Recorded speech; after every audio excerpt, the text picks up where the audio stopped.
বেড়া মেছে ঘরে থাকলি যত অশান্তি।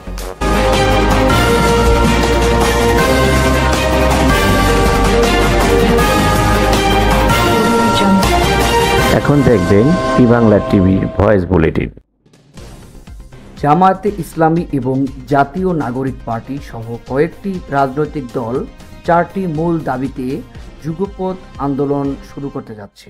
এই দাবিগুলোর মধ্যে রয়েছে জুলাই সনদ দ্রুত বাস্তবায়ন, জাতীয় সংসদ নির্বাচনে সংখ্যানুপাতিক পদ্ধতি গ্রহণ, নির্বাচনের জন্য সবার সমান সুযোগ নিশ্চিত করা এবং জাতীয় পার্টি ও 14 দলের কার্যক্রম নিষিদ্ধ করার দাবি।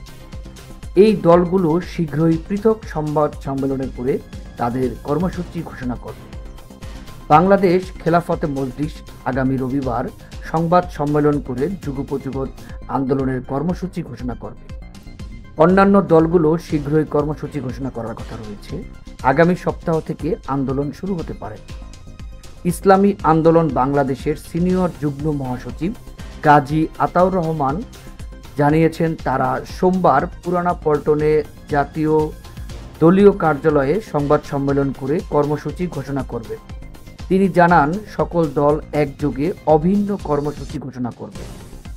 জুলাই সনদ বাস্তবায়ন নিয়ে এনসিপি এবং জামায়াতে ইসলামী সহ অন্যান্য দলগুলোর মধ্যে কিছুটা সমঝোতা রয়েছে।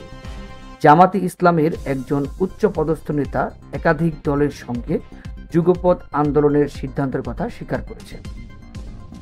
এ বিষয়ে এনসিপির জ্যেষ্ঠ যুগ্ম আহ্বায়ক আরিফুল ইসলাম আদিব বলেছেন, এনসিপি গণপরিষদ নির্বাচনের মাধ্যমে জুলাই সনদ বাস্তবায়ন চায়। অন্যান্য দলগুলোর সরাসরি গণপরিষদ নির্বাচনের কথা না বললেও জুলাই সনদের আইনি ভিত্তির বিষয় এক। বিভিন্ন দলের সঙ্গে এ বিষয়ে আনুষ্ঠানিক আলোচনা চলছে এবং যুগপৎ আন্দোলনের আলোচনাও রয়েছে।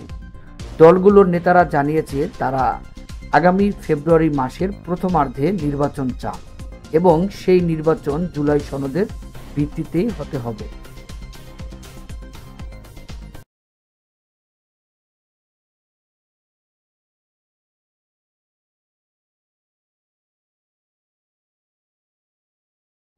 আমারে কয় কামসু, আজকে আফায় আহুক, আমি আর এই বাসায় কাম করতাম না। আহুক আফায়।